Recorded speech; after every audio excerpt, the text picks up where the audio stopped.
Krishna Govinda, Hare Hare.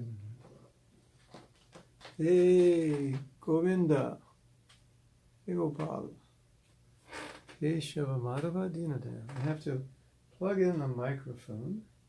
Give me 1 second. Welcome everyone to my studio, 5:15 in the morning.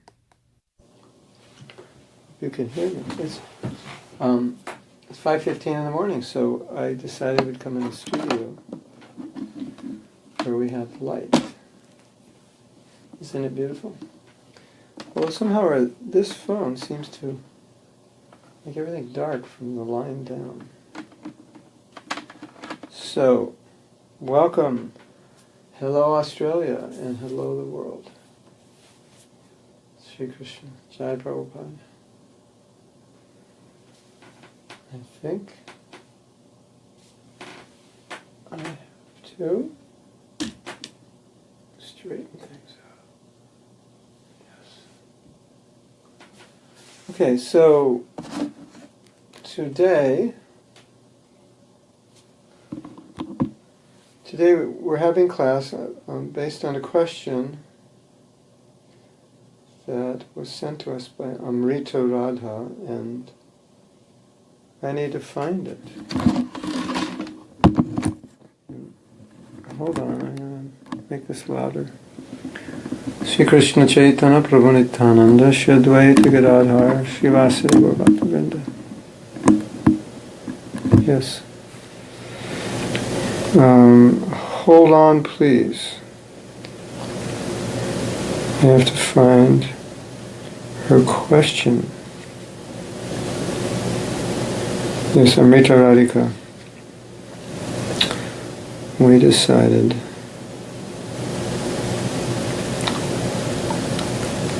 I believe she asked a question. I just have to find the question. Sorry about that.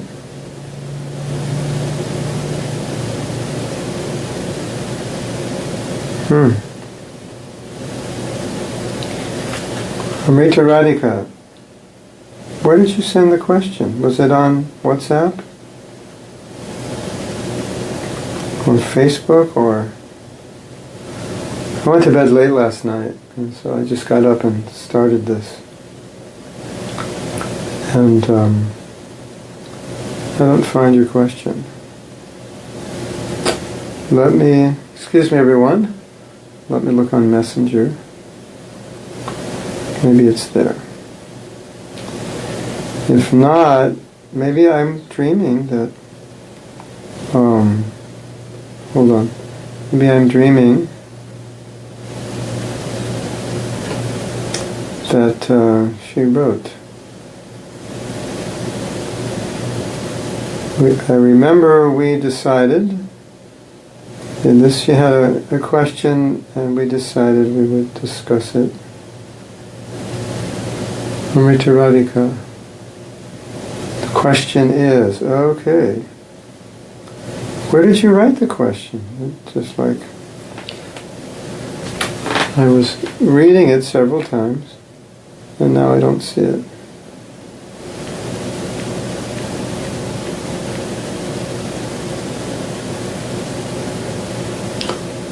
Okay, so everyone can see the question. I believe there were 2 questions, right? It was in an email. Oh.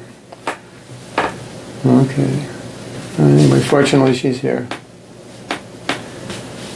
What I was thinking was a class on really what is your truest desire and goal in life, and how to actually really feel and acknowledge it. Maybe some devotees don't have that as a goal, but I find that it's hard to believe. It's hard to believe they don't have a goal, or maybe they do and they don't know it. It was in an email.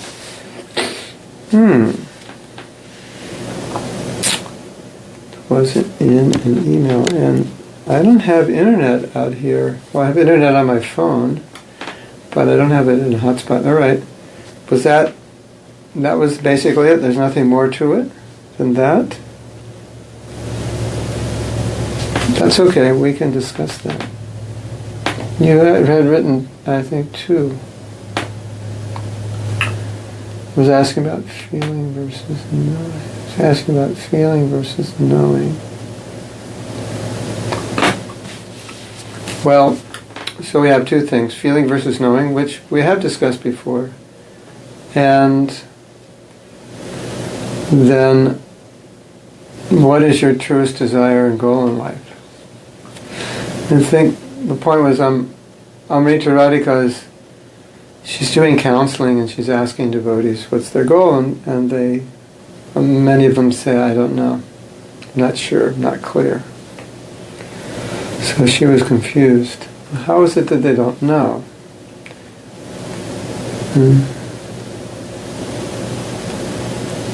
Shouldn't the feeling, the goal of wanting Krishna prema, shouldn't that be the goal? Yeah. I think that's the goal when everybody becomes a devotee. That's, at least I want to make spiritual advancement, that's the goal, and I want Krishna prema. Then sometimes I've seen that after some time devotees feel that I can't achieve that goal. It's not possible. So they kind of lose that desire. When it hits a reality level, at least what they see as real in their life, say, well, I don't think it's possible that I achieve that goal. I don't know if I'll do it in this life. So that's kind of, it's not that they don't have the goal, it's they don't think in this life that goal is possible, so maybe their goal is to come back as a devotee. Or there may be a variety of other goals. Does that make sense?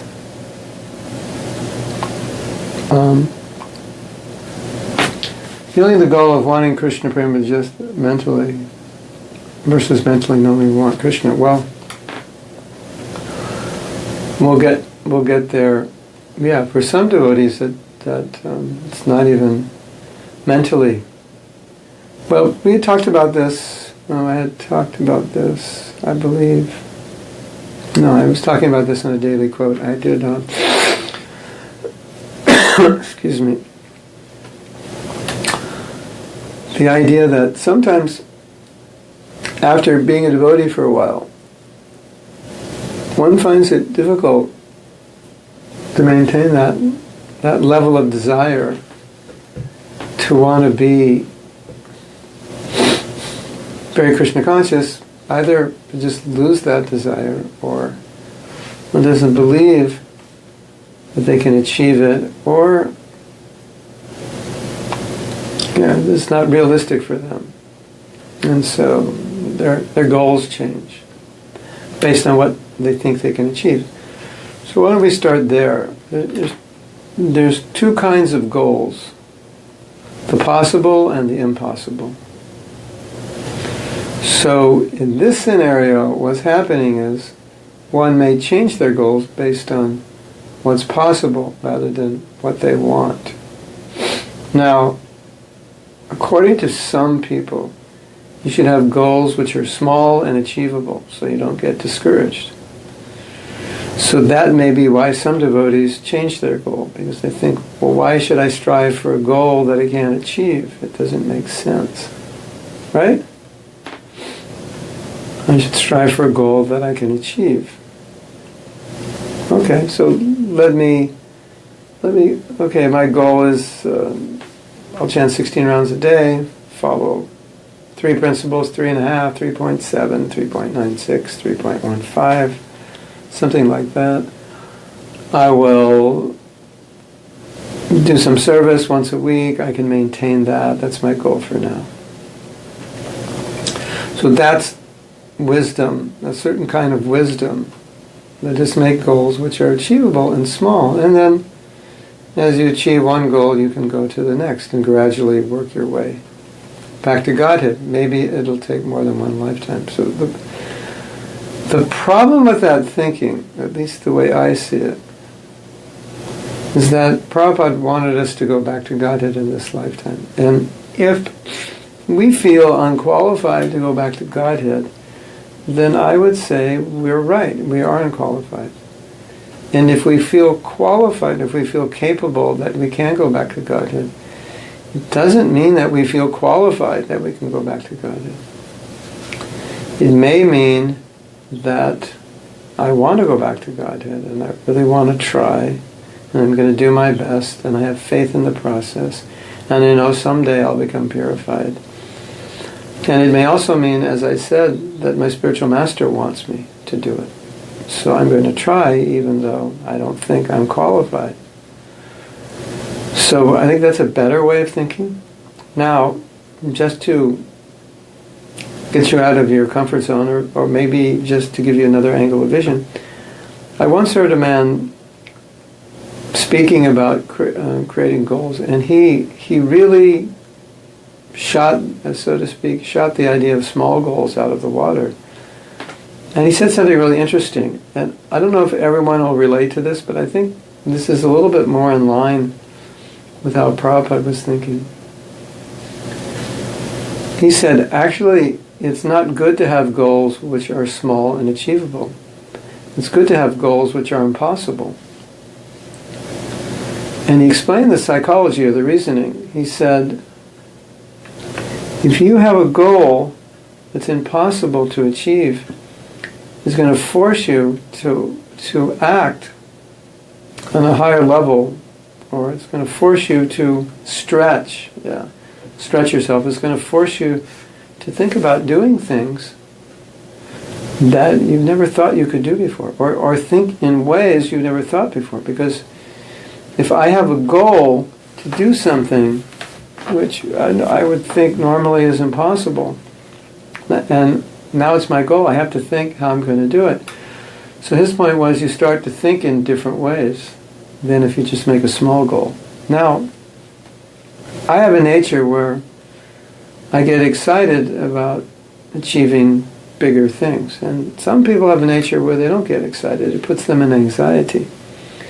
So we could say that the way of thinking of small goals will fit more with their personality, the personality of someone who would be in anxiety thinking about huge goals that are unachievable.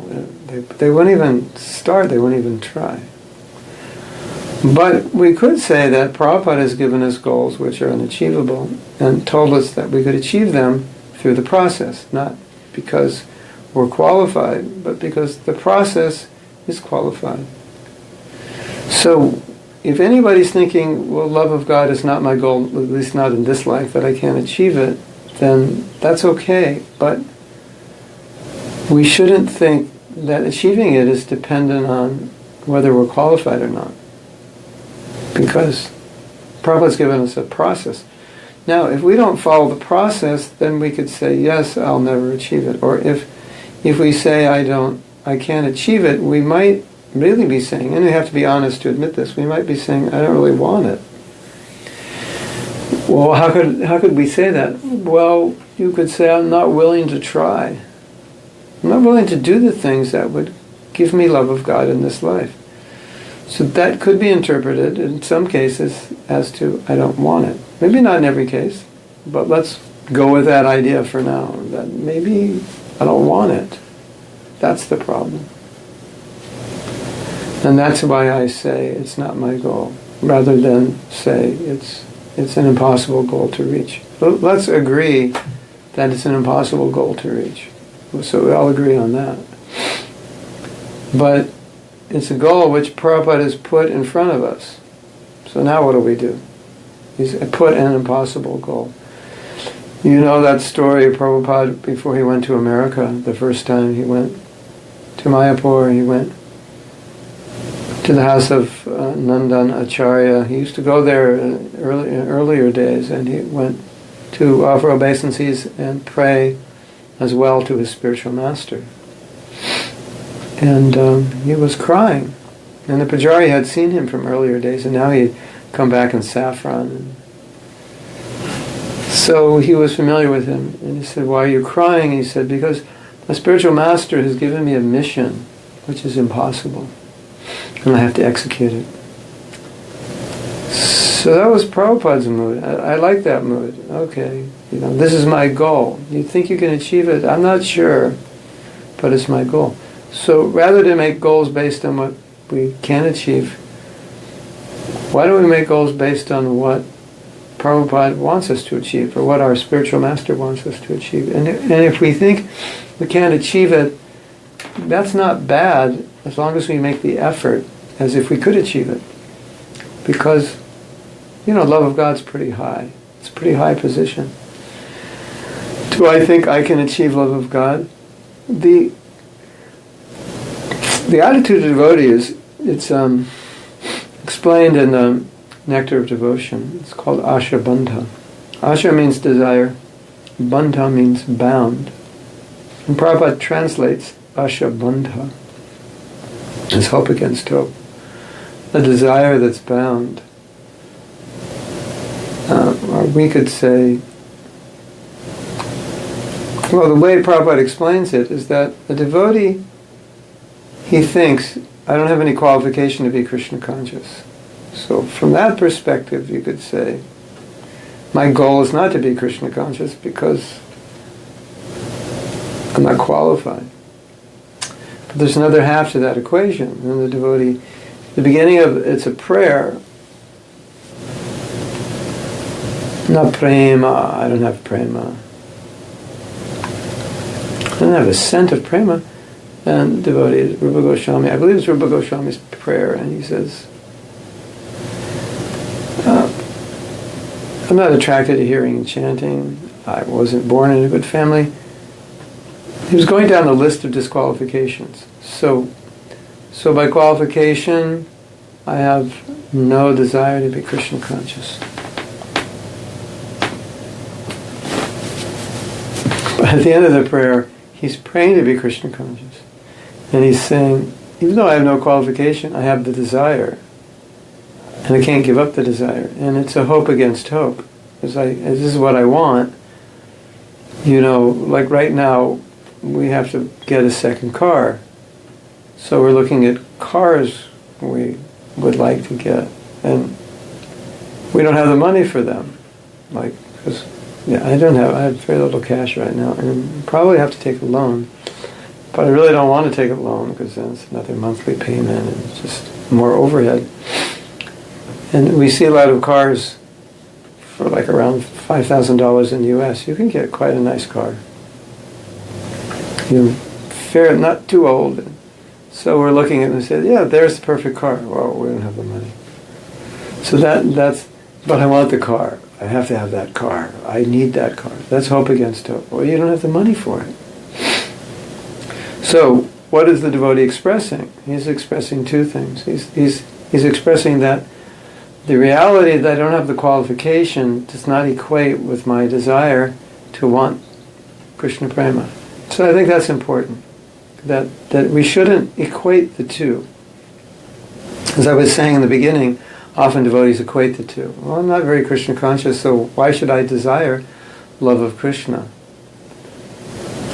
But here we see the opposite. And we also see that in the material world, that sometimes a person may not be qualified for something, but they desire it. And somehow they want it, they work for it, they do what they can, but they don't have a background that would indicate that they're capable of achieving it. And sometimes they achieve it by some stroke of luck, or someone meets them, or, let's say, in 1965 you had a desire to meet George Harrison. Well, I think it was 1968 that Shyama Sundar had that. So that was a desire he had, but probabilities of it were pretty low from a material point of view. Just to get into Apple Records was kind of a fluke he got in. Or let's say even more rare is you're a teenage girl at that time, or a young girl, early 20s, and you have a desire to marry George Harrison, and you don't know him, and you're just an ordinary girl. So that would seem impossible. But let's say you had the desires, you're really strong. Maybe it could happen. That's ashabanta. There's no reason that you should have that desire because you don't have the qualification. But you have it. So this is very instructive for us. So what the devotee is saying is that should be our goal, or at least he has the desire, and he's telling us indirectly we should have that desire. Even so, don't think I shouldn't have that desire because I'm not qualified. Everyone should have that desire. You could say that's Prabhupada's instruction to all of us. Everyone should have that desire, and if you have that desire, then the actions to achieve that goal would follow naturally. And if you don't have that desire, then actions according to your desire will follow. So this is a real key point. And that was the point of that person, that man who gave the idea that you should have goals which are impossible.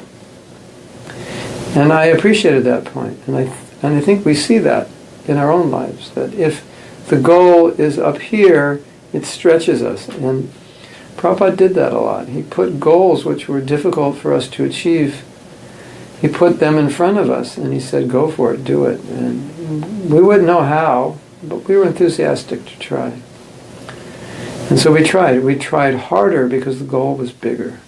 And that's his idea. If you can, in other words, if you can be okay in failing and put a large goal in front of you, you're going to do better than with a lower goal. It was Michelangelo, I believe it was Michelangelo who said, it's a failure to have a small goal and achieve it. And it's a victory, a greater victory, to have a larger goal and fail to achieve it.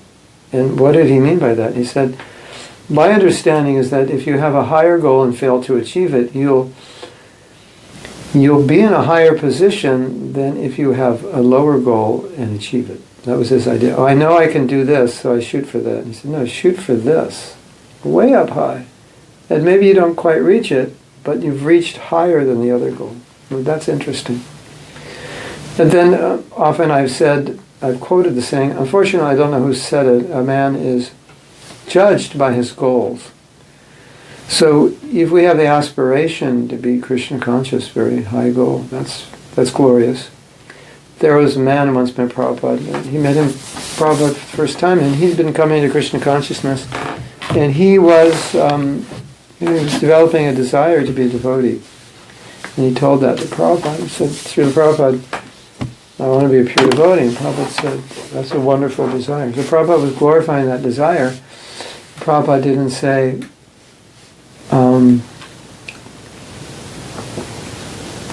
you shouldn't desire that because you're new to Krishna consciousness. Prabhupada glorified that desire. So it's not wrong to have a desire which is beyond your qualification.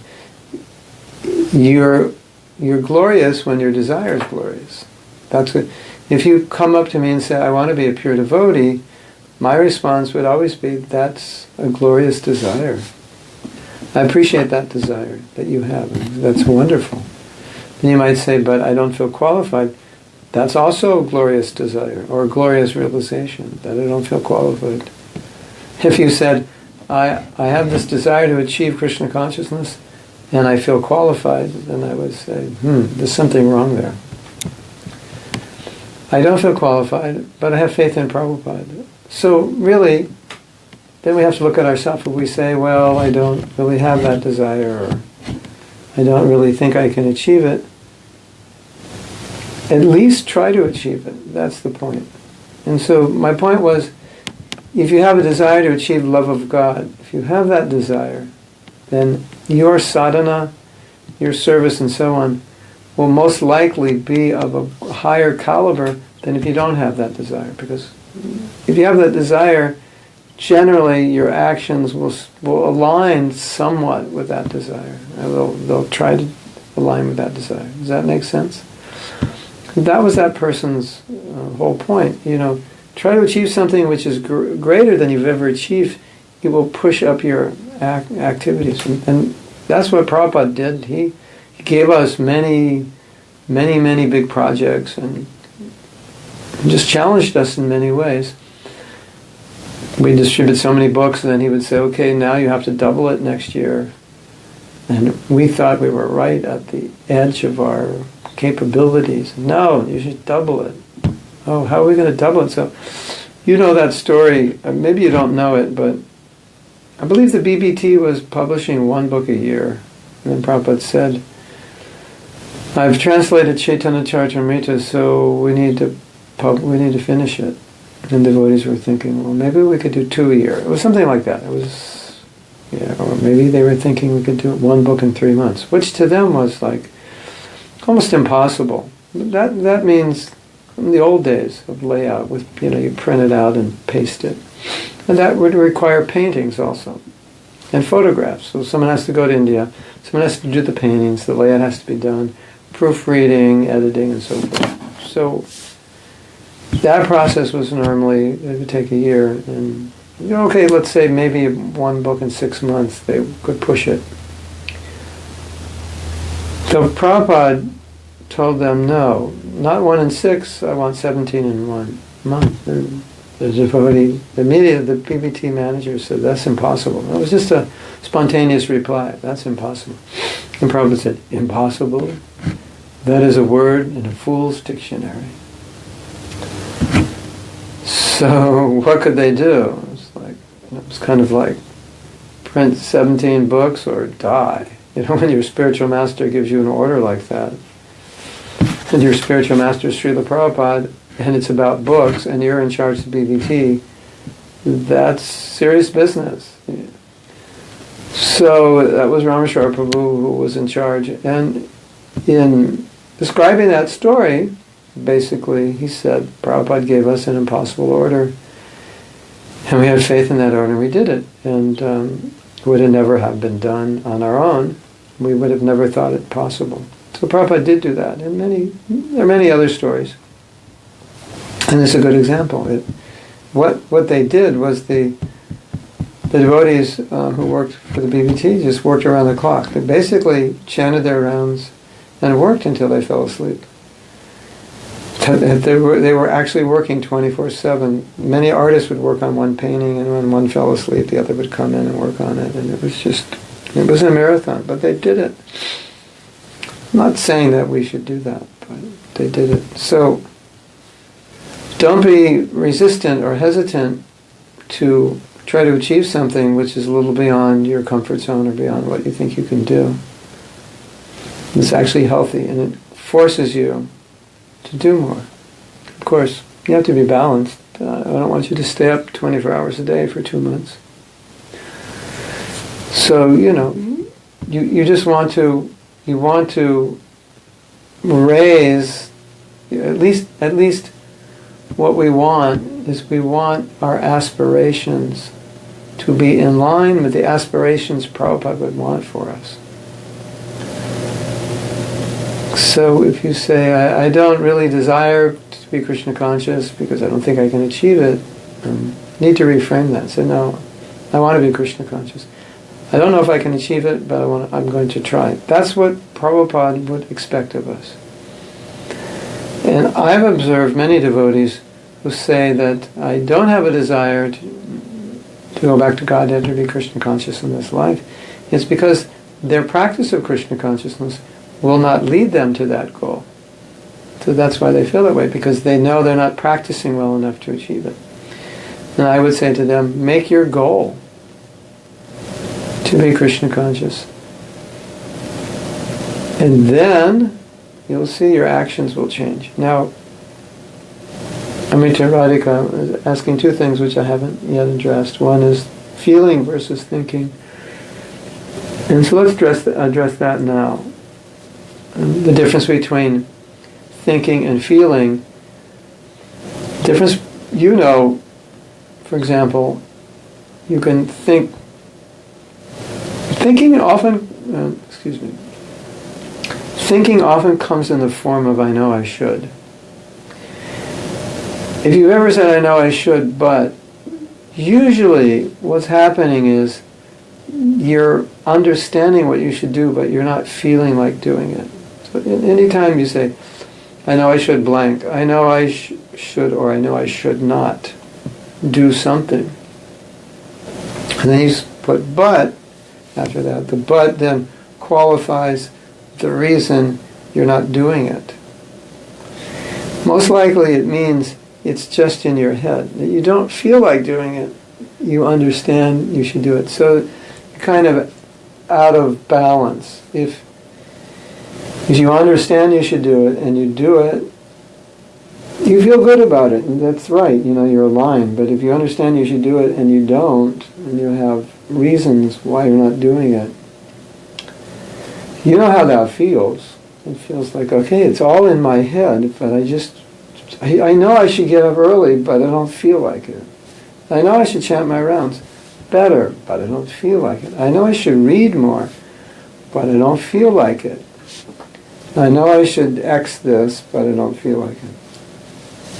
So I guess inherent in Amrita Radhika's question of feeling versus knowing is,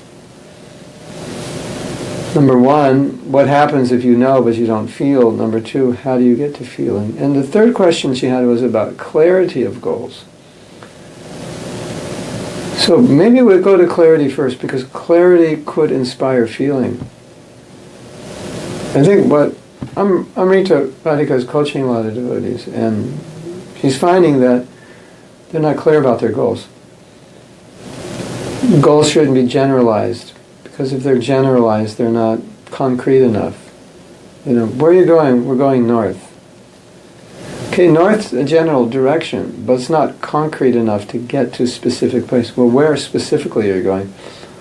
Well, I'm going to Walmart. Well, which specific Walmart are you going to? There's probably 1,000. Well, I'm going into the one in Atlanta, Georgia. Well, there's more than one in Atlanta, Georgia. Which one are you specifically going to? Well, I'm going to the one at 14367 Northwest Peachtree. There are like 5,000 peach trees in Atlanta. It's kind of confusing. Every street is called Peachtree. I'm exaggerating, but there are many peach trees. Oh, that's the one you're going to. Okay, now we can put that in GPS and we can go. So goals are meant to be clear like that, rather than general. Well, I'd like to be a better devotee. Well, what does that look like? Specifically, well, I'd like to be more humble. Well, get more specific. What does that humility look like? The more clarity you have about what you want, the more you can focus on it, and the more you can work towards it. So goals shouldn't be vague generalities. I want to love Krishna. That's a good goal. Let's get more specific. Of course, sometimes you can't be specific about certain things. Well, I want to love Krishna just like Radharani loves Krishna, or like Jasoda loves Krishna. Okay. Maybe that's a general idea. As we advance, we'll be more specific. Krishna will reveal to us, or it will be revealed to us. We will know exactly what rasa we're in. So on that level of desire, yeah, you can be specific. Specifically, I want love of Krishna. Okay.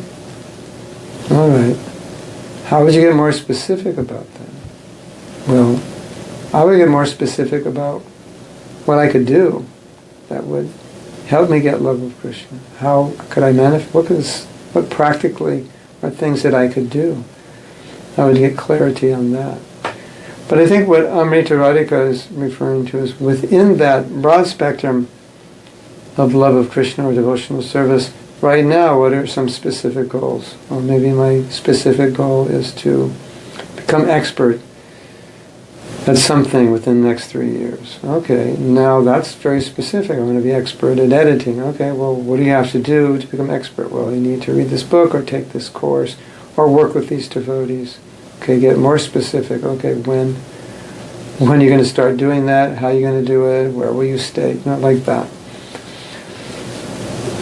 And if you want to be specific, as we were saying about being more Krishna conscious, then just start looking at specific. My daughter, when she was young, used to say Pacific for specific. If you want to be very specific, then you want to think about specific things that you can do to be more Krishna conscious, because things generally don't happen if we're kind of in the general area. They happen more if you're in the specific area. And then one of the things that you'll see in your own life and probably observe in others. When a person has a strong desire for something, they get very specific. Don't they?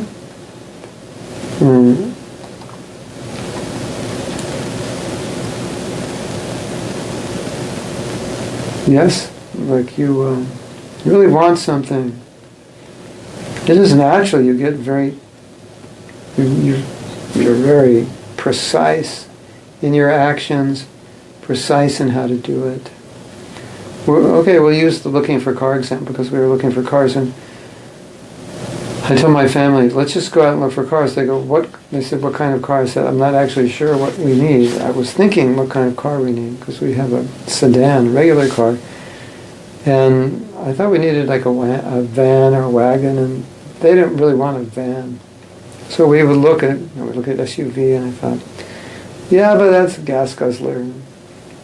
All the SUVs we looked at were very nice, and we'd be putting trash in it and branches and this and that, and probably destroy it.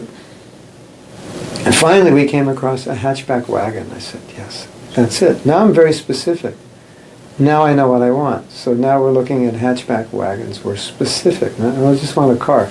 You go to a dealer, you look for a car. What kind? I don't know. So the first thing he's like, well, you want a small car, a new car, an old car, a big car, luxury car, compact, convenient. They want to know. So most people, when they're buying something, if they know something about it, they're very specific about what they want. So we should be specific about what we want in Krishna consciousness, and specific, I can't say that word anymore. Krishna, help me. This is out of my comfort zone. That's specific. You should know specifically what you want. I don't know if it's these fluorescent lights in here that dull my brain. I've read that they do. I bought these lights here. These are photo lights. They're nice, right? And somehow they put fluorescent lights, which are not really good for the brain. Maybe I can't think straight under fluorescent lights. That's possible. Anyway, yeah. So I think Amrita Radhika, I think clarity comes before feeling. Then, if there's clarity, now I know what I want. This is really what I want. I look at the van, no. Look at the sports car, no. Not feeling anything. Look at the SUV, maybe, yeah, feeling something. We looked at a nice Volvo. Yeah, but expensive to maintain. And really need something a little bigger than a sedan. Then we were walking down the street, my daughter and I. We were going somewhere and we walked by a car lot. This was on Sunday. I said, well, let's go in the car lot because I had to see all these cars. Then we saw this one car. We didn't know what it was. It was a Kia Rondo. And it's like a hatchback little wagon. The back seats go down. There's probably like 5 feet in the back. I said, this is perfect. And my daughter looked at it and said, this is perfect. Now we're specific. Now we're very clear. This is what we want. Now we know what to look for. And then we got inspired. So the more there's clarity about what you want, the more there'll be feeling or inspiration, because feeling is when you start moving. Without feeling, you don't move. Knowing doesn't move us very much. Feeling is what moves us. And how do you get feeling? Well, one of the ways you can get feeling is by meditating on your goal and what it would be like if you achieved it. So first there needs to be a goal which is worthy in Krishna consciousness. Then there needs to be clarity on specifically, what is that goal specifically, or steps that are specific to that goal. And then you want to start imagining what it would be like to achieve that goal. And if you imagine what it's like to achieve that goal and you're not inspired by it, that's either you need to learn more about that goal because it's something you should be inspired by, or you need another goal that's inspiring according to who you are and your nature and where you're at. So that's very important, because if you have a goal and you're not inspired by it, there's no energy to achieve it. And you know that because you've probably had goals that didn't inspire you, right? So that's important to understand. If we're just speaking just in general, materially, then I would always say, like, if we're looking at a goal which is not directly Krishna conscious, indirectly in the sense of finding a service. Not that I want love of God, but what's my dharma? What should I do? If it resonates with you, there's inspiration, then there's feeling. Doesn't resonate with you, there's not feeling. Right? You agree? So there's a thing called right for you goals. If you take someone else's goal because you think it should be your goal, and it doesn't inspire you, it's probably not the right for you goal. But if you think of something, yes, I'd like to do this, and then you just feel energy, you feel excited, that means you're going to make it happen, because where there's no feeling, it's going to be difficult to follow through on that goal. But where there's feeling, yes, I really want to achieve this. Like, let's say, Amrita Radhika, let's say you develop this desire to go to India, and you don't have the time or the money, but somehow or other, this desire is activating you. It's motivating you, it's inspiring you. I just have to go to Kirtan Mela. I just have to go to I need this break. I know this is going to transform my spiritual life, etc., etc. You get this in you. And you feel it. You have this desire, you feel it. Right? So that's going to activate you much more than if I say, Amrita Radhika, you should go to India. You might say, yeah, I know, but I don't have the money, I'm busy. It's too crowded, dirty, too hot, too noisy. I'm doing fine here in Australia. It's not so crowded, the weather's good right now, etc. So, and then I say, okay, well, let's visualize all the benefits. Let's visualize what it's like to be in Mayapur. Now I'm taking you to Mangalarti. There are 3,000 devotees, 12 sannyasis. The classes are amazing. This is the lineup for classes, Bhagavatam classes. These are the MIHE classes that are all free in February, which you could take. This is the lineup for Kirtan Mela, devotees. These are the devotees that are coming from all these various countries. Now your desire to go is becoming stronger, and you don't think so much about the crowds, the heat, the this and the that. You just, I've got to go. You're feeling it. The likelihood of your going increases the more you feel it. The likelihood of doing something that we don't feel is lower. Now, the next question comes up is, can I develop a feeling for something, a desire to do it, by thinking about it? Well, that's how it begins. Like, for example, in Bhagavad Gita, there's a verse where Krishna is describing the spiritual world. It's not described in many verses, and in one verse he's describing the spiritual world is self-illuminated. You don't need to bring your solar-powered battery with you, because it's self-illuminated. You're self-illuminating.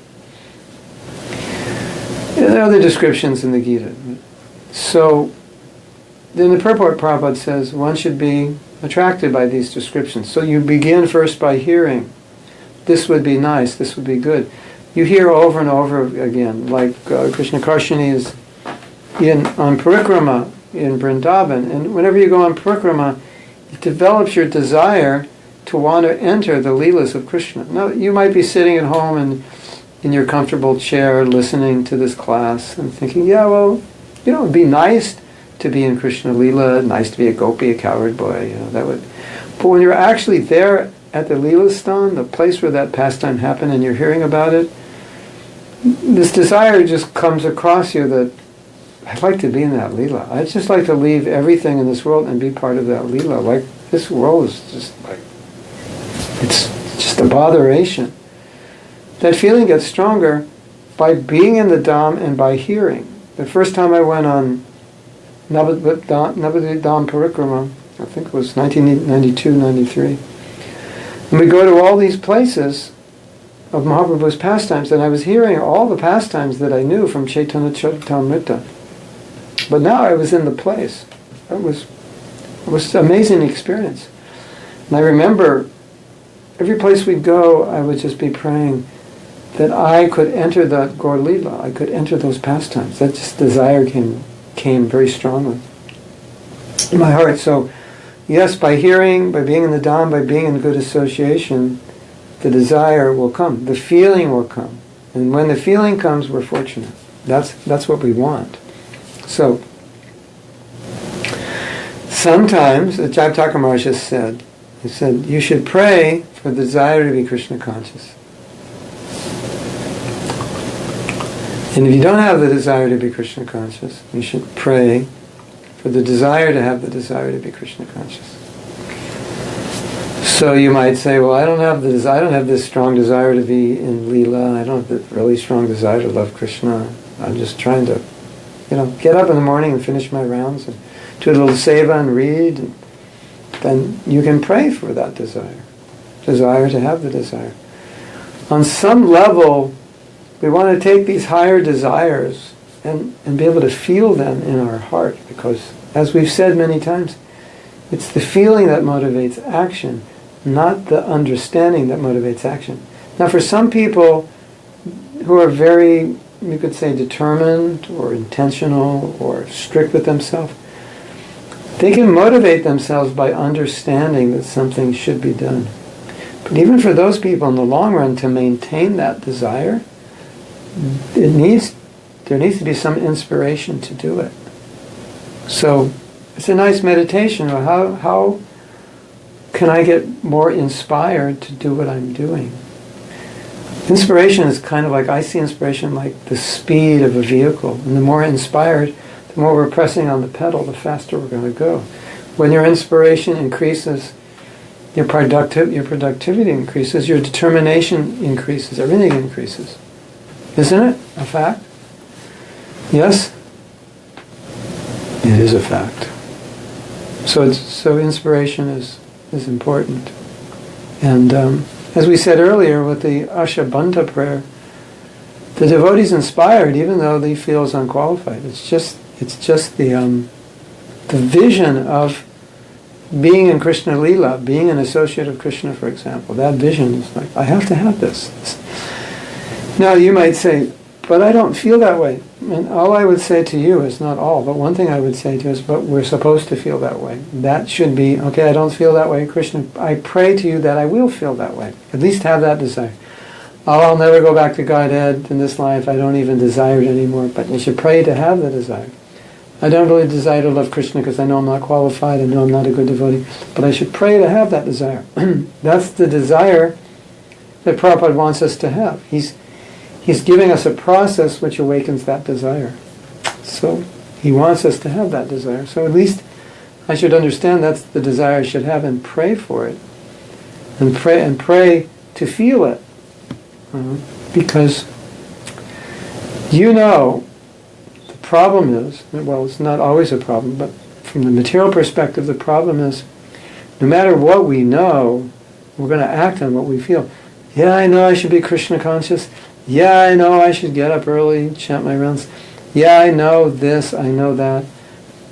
But I'm just very materialistic, I'm very lazy, I'm very this or that. And then, so although we know all these things, we may not be acting in congruence to what we know. We may just be acting out more of our conditioned nature, which is a huge problem for us. Because we're all conditioned, right? So we tend to act out our conditioned nature, and so we want to kind of move up what we know into the realm of desire and inspiration, so that starts to override our conditioned nature. So then what we know we should be doing becomes more of the activating force than what we're doing according to our conditioned nature. You know, have you ever had to do something that you never did? You're just like, I'll do it today, and I'll do it today, was your mantra for the last 10 years. Why didn't you do it? Because conditioned nature. It's just my nature is, I'll never do this. It's just painful for me to do. But what if that thing that you're not doing is super important? Then it would behoove us to somehow or other get that to a point where we can motivate ourselves to do it. And there are different ways you can do that. One is just by visualizing the effects of doing that. What would it be like to be Krishna conscious? What would it be like to chant good rounds? What would it be like to rise early in the morning, let's say chant 16 or 32 rounds before Mangalarti? Well, realistically, say 16. After Mangalarti, I could chant 32 a day. What would that be like? Start visualizing it in a positive way. What would it be like to read Bhagavatam every day for a few hours? What would it be like to learn verses? What would it be like to do deity worship? What would it be like to do this or that? What would it like to, another thing is to be like this. What would it be like to be like Prabhupada, like Rupa Goswami, be like my spiritual master? What would it like to be really humble? Excuse me. You're going to think like that. But meditate on that and imagine if I were like that, what would my life be like? And get a little feeling. There's got to be a feeling. The word is feeling. It's a simple word. But to feel something, right? So, Krishna Karshani had 2 questions. I believe 2. So now Amrita Radhika, as a result of this class, is going to end up in India, because she's going to magnify her desire. Krishna Karshani says, the thought came to my mind, do you think that we second generation of devotees are able to achieve a level of faith and devotion to our gurus that you had to Srila Prabhupada? It seems that you were, quote, able to achieve impossible things because of love of Prabhupada. That's an interesting question. I think it's you know, if I said no, that would be a pretty depressing answer, wouldn't it? Well, none of you will ever achieve the level of devotion that Prabhupada's disciples had for him. So don't even try. It's impossible. No, I don't want to say that. And I know Krishna Karshani was in Vrindavan for Prabhupada's disappearance day, and she observed the level of devotion the Prabhupada disciples had for him. And she was thinking, this level of devotion they have for Prabhupada is just amazingly deep. Can you have it for your guru? Yes. Is it more likely or easier to develop for Prabhupada? You know, if I say yes, I wouldn't be wrong, and if I say no, I wouldn't be wrong. So now you're more confused than ever. I was, you know, one of the things you have to look at is that Prabhupada came with this mission, and like, well, it's kind of like saying,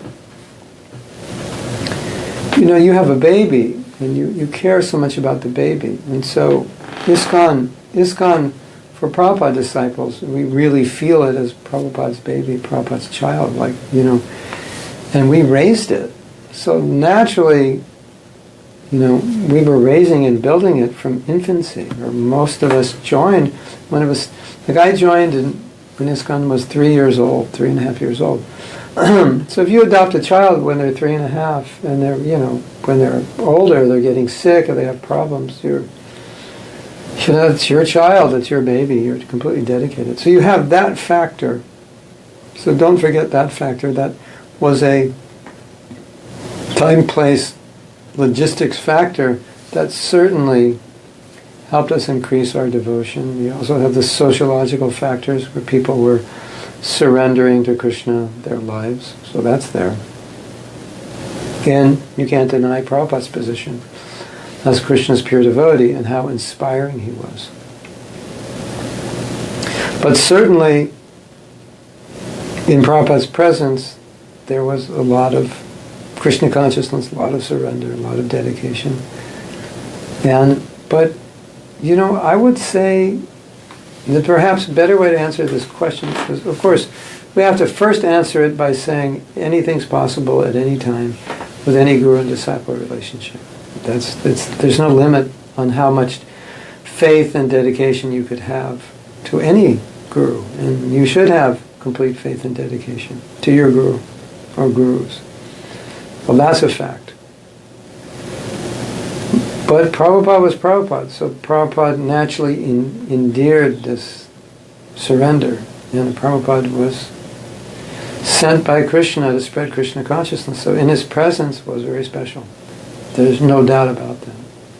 We can't deny that. And we can't deny the glorious surrender of all his disciples. At the same time, to balance it out, we can say, are all those disciples today that surrendered? And obviously the answer is no. And are the disciples even, a lot of disciples aren't here, are the disciples, are all the disciples as surrendered as they used to be in Prabhupada's presence? In many cases the answer is no. They were more surrendered then. It's the power of the pure devotee. So that would kind of justify your answer and say, in Prabhupada's presence it was special. I have seen devotees extremely surrendered to their spiritual masters. I have seen devotees more surrendered, with more faith in their gurus than many Prabhupada disciples had towards Prabhupada. I've seen that. So, one thing I've seen also, which is kind of interesting, it doesn't matter who's the disciple and who the guru is. There's a sanctity, well, it doesn't matter. I mean, if it's a bona fide guru, a bona fide disciple, there's a sanctity of the relationship. So if the disciple is dedicated to the guru is dedicated to the disciple. It's a perfect relationship. And one should never think, well, my guru is not Prabhupada, so I won't surrender as much to him as I will to Prabhupada. No, don't see your guru as different from Prabhupada. Don't see surrender to him as different from surrendering to Prabhupada. And if you surrender to guru, whether he's topmost guru or not the topmost guru, but the principle of surrender to guru is what pleases Krishna. And if you do that, you'll get Krishna's mercy. Now your guru, you might say, yes, I understand that principle. And you're all so fortunate to be Prabhupada's disciples, but you're Prabhupada's grand disciple. And your guru is leading you to Prabhupada. And if you surrender to him, Prabhupada will be pleased. So, now, I think specifically also, there are situations in which sometimes disciples lose some faith in their guru because of something they did or said. And that also happened with Prabhupada, but I think it was more rare than is happening today. Because Srila Prabhupada is a transcendental personality, the Mahabhagavat, who Krishna is perfectly dictating to. And now for devotee, I don't know how to say this, but it was very rare that anyone would lose faith in Prabhupada. I mean, sometimes they lost faith and became Christians or something. But to remain a devotee and lose faith, that was very rare. I mean, it does happen. Even Srila Bhaktisiddhanta's disciples lost faith. So, you see today sometimes devotees, they lose faith in their guru, maybe just a little bit, or maybe they take shelter of the Siksha guru because they have some problems with their guru, in understanding their guru, or maybe there's such a difference between the disciple and the guru, they feel more comfortable with the Siksha guru. So we saw that less with Prabhupada because he's Prabhupada. So yes, we can only say what an honor to be a disciple of Prabhupada, but it's not a guarantee that you'll be Krishna conscious.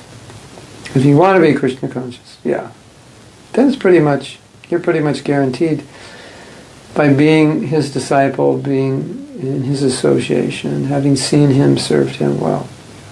It endeared us to him, it brought out so much bhakti and devotion. Yeah, it's special, no doubt. But I've seen equal levels of devotion in other devotees.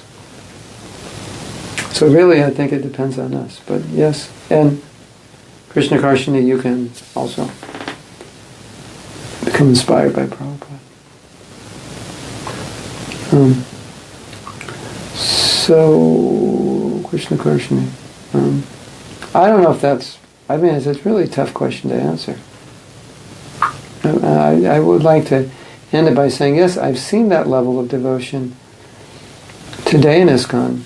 Disciples who are surrendered, as surrendered to their Guru, as disciples of Prabhupada were surrendered to Prabhupada, and in some cases more surrendered to their Guru. So I think maybe I'm trying to get the politically correct answer.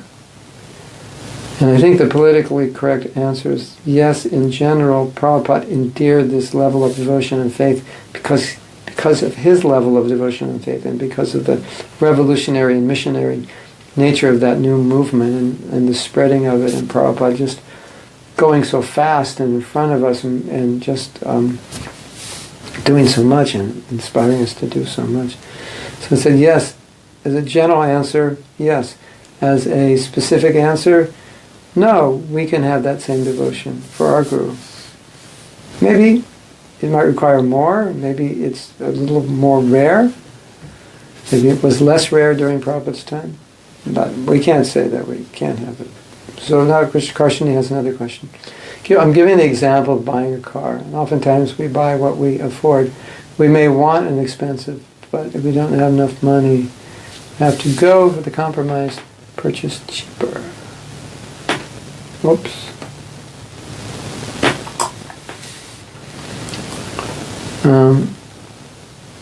It's not the same in KC. We may want something but not always afford it. And if we buy saying that we don't afford, we may be bankrupt. Well, Krishna conscious financials work differently. And that sometimes just go buy the more expensive car. Anyway, I was using the example to get specific.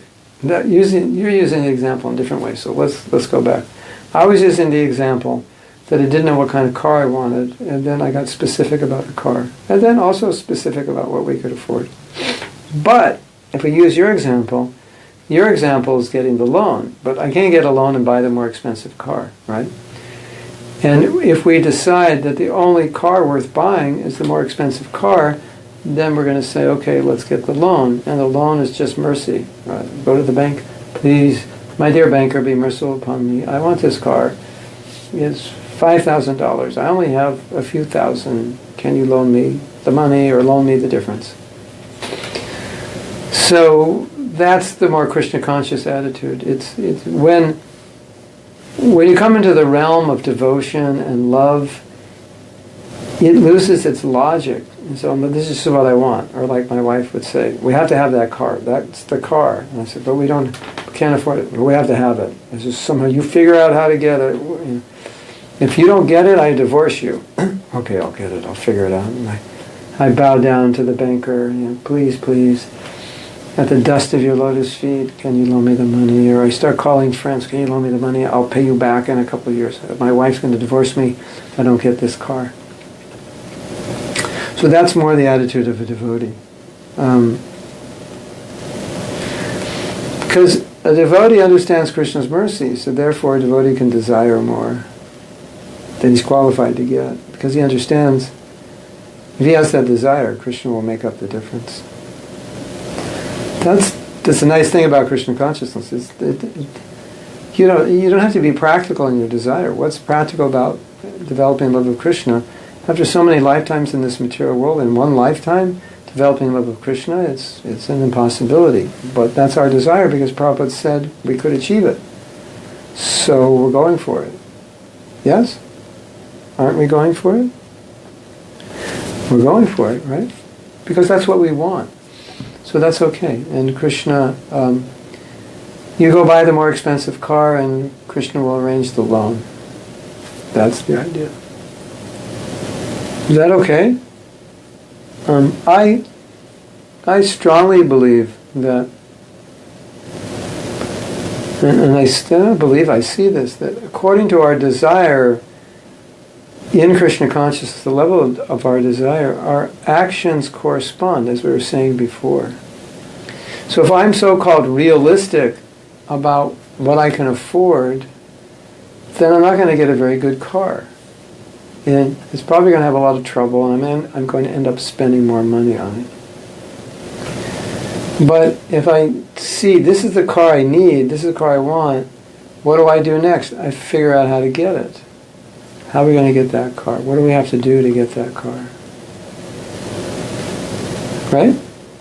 So, okay, I look at myself and I figure out, I can't be very Krishna conscious. Maybe on a scale of 1 to 10, I'm at 1 right now.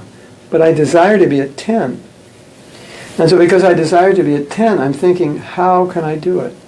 So every year I go to Kartik, I chant more rounds, or I start reading Bhagavatam every day, or I improve the quality of my... I do things that I know would be required to achieve this goal. So it upgrades my Krishna consciousness. The goal upgrades my Krishna consciousness. Right? You agree? So that's why I think having low goals is dangerous. Having quote-unquote realistic goals are dangerous. I don't mean to say put yourself in anxiety because now you have this goal. Or I don't mean to say stress yourself out over the goals. What I mean to say is have goals that are both a little above you and inspiring, and then work and live in a balanced way to achieve those goals. But specifically, as we're talking here, if your desire to achieve higher and higher levels of Krishna consciousness is there, you're going to see your action, your mentality, the very nature of your life is going to start to adjust to make these higher realities a little more achievable.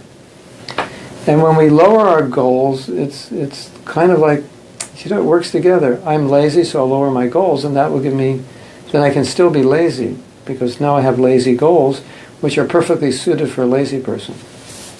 And I'm very comfortable. I'm achieving all my goals and very happy. No, that we don't want that. We don't want to adjust goals according to our lifestyle. We want to adjust lifestyle according to our goals. Should I say that again? Because I think that's the point. We don't want to set goals according to our lifestyle. Well, this is my lifestyle, so now I set my goals. No, we want to set goals and then adjust our lifestyle to those goals. And that's one of the reasons we make goals, because it adjusts our lifestyle. It's one of the reasons we make vows. It adjusts our lifestyle. I'm living on this level, on the level 5. I want to live on a level 7, so now I'm going to make a vow to live on a level 7, and my whole life starts adjusting. That's why I make the vow, because it forces me to adjust my life to start living on a level 7. That's the idea. So,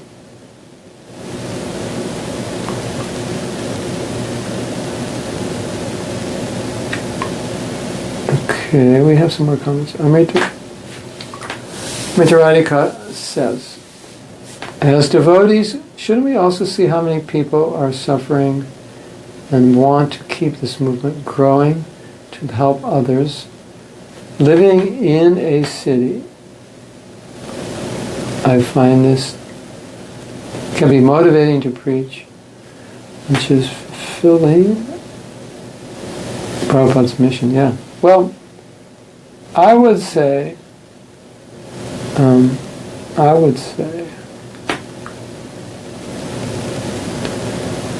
manipulating here. Manipulating the text. I would say,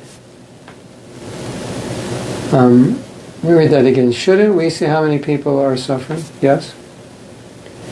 And want to keep this movement growing? Yes. And help others living in the city? Yes. And living in the country? And eventually on other planets? Yes. fine. I find this can be motivating. Well, yes, it is motivating, especially motivating for you because you like to help other people. And so, what's ever motivating for you, it's important for you. You know, the fact is that may not motivate everybody. As weird, okay, that sounds strange, but it may not motivate everybody.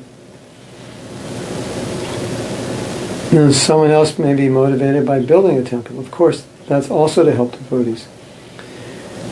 You're speaking specifically about meeting people. And some people like to write. That way they don't have to meet anybody. Same principle, yeah. But let's broaden this principle, Amrita Radhika. Just say the principle is, a service that inspires you is important that you do it. And you know I've said this many times. It's very important to find a service that inspires you. It's really important. Inspiration, maintain the fire is very important. And whatever you have to do to maintain the fire, to be inspired in your service, inspired in your sadhana, inspired in your goals to be Krishna conscious, do it. Because if you lose that inspiration, then, as we say, you're a sitting duck for Maya. You know the concept of sitting duck? You know, people hunt ducks. And so if the ducks are swimming, they're harder to catch. And if they're just sitting in the water and not moving, they're easier. Not to catch, to shoot. So that's a sitting duck. So without inspiration, we're a little bit like sitting ducks. Aren't we? We are. Okay, I'm going to go forward. I think there's more comments. Krishna question. Saying we may be bankrupt, I meant we may take up too high standards in Krishna consciousness, and being not ready, we may bankrupt, meaning leaving. Well, that's a good point, but let's look at it a different way. The way I was referring to it is that the goal for everyone should be to be a pure devotee. Let's start with that. Regardless of qualification, everyone should have that desire to be a pure devotee. From the new bhakta to the guru to the sannyasi temple president, book distributor, everyone should have that goal. Now, you don't throw the baby out with the bathwater. So what you're saying is, if the goal is too high, and you can't meet it, you'll either burn out and leave Krishna consciousness, or you'll just become disappointed and say, what's the use, I can't reach it. So that's true, but I would say that is the wrong way of thinking about the goal. In other words, I was saying, I was doing the quotes yesterday, actually. I did like 5-6 quotes, only to find out that the sound was not recorded properly, so I get to do them over again. I'm so excited. That only took 2 hours yesterday. I was messing around with my camera because I usually use my phone. It's easier, and I thought, well, let me use the camera because I need to use it for other things. And I shouldn't have done it. It was late at night, and I wasn't plugging in things right. But I made a point. I've made this before. I don't know if you've heard it, which I think is extremely important.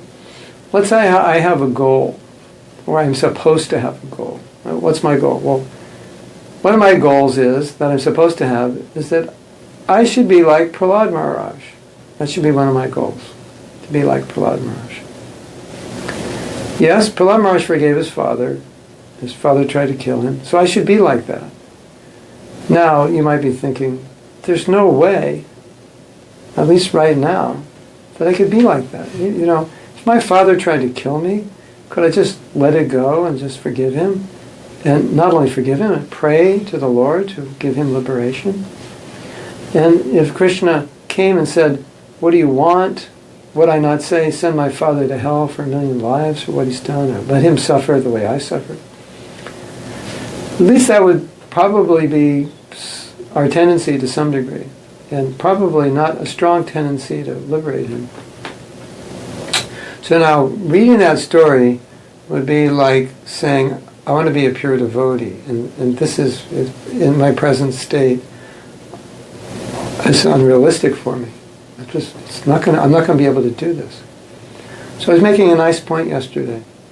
I think this is extremely important because it teaches us how do we relate to this concept of I should be like Prahlad Maharaj, or I should be like Thakur Haridas, and I'm not close. And if that's the goal and I'm so far away, I could become a bit discouraged or very discouraged, thinking, well, I'll never be like that. So now what's the point?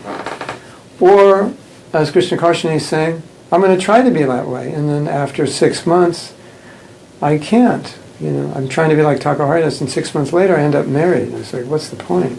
I can't do this. The point is, that is an example for us to strive for in terms of a direction. That's the direction. Prahlad Maharaj, that's the direction. You go that way, right? Don't go Hiranyakashipu road, go Prahlad Maharaj road, and say, okay, I understand that now you're on the Prahlad Maharaj road, and you're like miles and miles from Prahlad Maharaj. But could you take one step closer? Could you be one step more like Prahlad Maharaj? Say, my goal is to be like Prahlad Maharaj, but today I realize all I can take is a few steps. And that will prevent the problem that you're saying, that someone is trying to bite off more than they can chew, and then become discouraged, and then fall on their face and give up Krishna consciousness, or just lower their standards to standards which were lower than when they started. So the idea is when we have these very high examples, it's that, okay, can I be a little bit like that now? How could I be like that now in my state of Krishna consciousness? How could I be more Prahlad Maharaj-isk? That's an English word. When something is isk, you add the word isk, you add the three letters isk to the end. It's very Mahatma-isk. So let's say someone's leading a kirtan, and it sounds like my kirtan. You'd say, it's very Mahatma-esque. It's a very Mahatma-esque kirtan. Now you learned a new word. I don't know if you can universally use that word, but that's how it's a very, like you say, it's a very Toyota-ish car. It's a Kia, but it's a very Toyota. It's like a Toyota. A Mahatma-ish or a Mahatma-isk. It's a very Mahatma-ish kirtan. So it's like that. It's a very Prahladisk or Prahladish. It's a very Prahlad Maharaj-ish mood. All right, so I'm not on that level, but a little bit, something. I'm a little better today because I want to be like Prahlad Maharaj, and I'm a little better, maybe one drop better, because I'm trying to follow that example according to my level, what I can do. So that's the idea. That way you have the goal to someday be like him. Because my point is, that goal is important. We should never get rid of the goal. That is really important. Don't get rid of the goal because you think you can achieve the goal. No. The goal is there, but you know you can't achieve it today, but you're on the road. You've taken the road. At least you're not on the Hiranyakashipu road. Or at least you're on a road, you're going somewhere closer to what Prahlad Maharaj is. And you realize, I can't be Prahlad Maharaj, but I can be a little bit like him. So I think that's important. And that answer to your question is also the answer to the question of when we read in Bhagavatam about these great souls who are far, far beyond us, how do we relate to them without, number one, just saying, I can never be like them, and thereby not getting any inspiration from them, or saying, oh, that's just a story, nobody can achieve that, and then it doesn't have any meaning. So we want those stories to have meaning, and this is how they have meaning. Well, what can I imbibe from Prahlad Maharaj and this Leela right now in my life and apply? That's the point. Is that okay? Because I think it's really important to understand. Thank you for asking that question. Because yes, a lot of devotees, they strive to achieve something that's way beyond them, and they fail and they give up. Right? So you try to achieve what's beyond you according to your level and your time span. Okay, I want to be like Prahlad Maharaj. I'll give myself 50 years. Maybe in 50 years I could be a little bit like him. Maybe I can actually imbibe that mood of forgiveness. on that level. But right now, I'm going to try to imbibe a little bit, according to my realization, a little drop of that. I'm inspired, I want it. You see, I go back to my other point, Krishna Karshini. When you want something, then you drop logic. It's like, I want this. I just, somehow or other, we're going to do it. And logic doesn't always play into that desire. Okay? You want to be like Prahlad Maharaj, somehow or other, you'll figure out how to develop those qualities. If you want to achieve some service from your Guru Maharaj, somehow or other you figure it out. It doesn't, your husband's saying, it's not possible. You say, I know, but we're going to do it. It's like that, right? So really, if we cultivate the desire, that's like essence, isn't it? It's just let me get that desire. Whether I'm qualified or not, let me get the desire. And then let me just put it into practice according to where I'm at now. So I don't crash, I don't give up, I don't try to bite off more than I can chew. But at the same time, the more inspired you are, you will tend to bite off more than you can chew. Because you're just so inspired by the goal, you want to see it happen. And many times, you'll be able to bite off more than you can chew. Right? It's possible. I don't have a watch. I don't know what time it is. Oh, I have a phone here. Let's see what time it is. 6:38. We've gone 8 minutes over. Do I get overtime pay for this? Okay, that's all the questions. I'll make sure, Radhika, did I answer your question? Or was there any aspect of the question that I didn't answer? I don't know if that was how you wanted me to answer this question. I think Amrita Radhika was concerned that a lot of devotees were fuzzy about their goals and they need to be clear. Oh, yeah. You have two levels of goal. One level is this level we're talking about, that I want to be Krishna conscious. I want to love Krishna. That's the goal of my life. And the other is more specific goals within that process. Okay, but what's the next step? I want to love Krishna. What is the specific next step for loving Krishna? So, okay, so does anyone else have any questions? And we're sitting in my studio today. You like it? Normally I would give class in my office. There's natural light there and there's less to set up. But it's dark out, and plus I was already set up from last night doing these videos. So I decided I would do it here. It's nice, isn't it? And I set up my camera. My camera's even better. But it's way more complicated to use it. With this, it's just, I can make a video by hitting a button. I've got my mic here, it goes right into the phone. It's quite simple and quite good quality. This was a birthday present, this phone, so I'm happy. When you have good lighting, that's the main thing. Yes? Okay. Alright, so today's Monday, and then Saturday morning I'm going to be in California at my son's house. And I remember last year at this time when I was in California, I gave class outside his house under a little light because it's dark. And he doesn't live that far from the temple. I could walk maybe 5-10 minutes. I could walk to the temple and there'll be lights. But see, the problem is California is 3 hours earlier. So that means Saturday's class is 8:30 a.m. And I think they may be having our ticket 5 in the temple. Anyway, we'll pull it out. But Monday, that would mean class would be at 2:15 a.m. So I don't think we can pull that off. Sundari Radha, maybe you can think of another time. Like maybe I could give class like Saturday evening for Australia instead of Monday morning. Well, I'm going to be in California, so maybe you could figure out California time.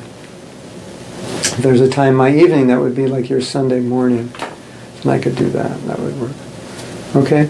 So we're going to end here, and we will see you Saturday morning. For me, bright and early. Srila Prabhupada ki jai. Go Premanandi. Hari Hari Bol.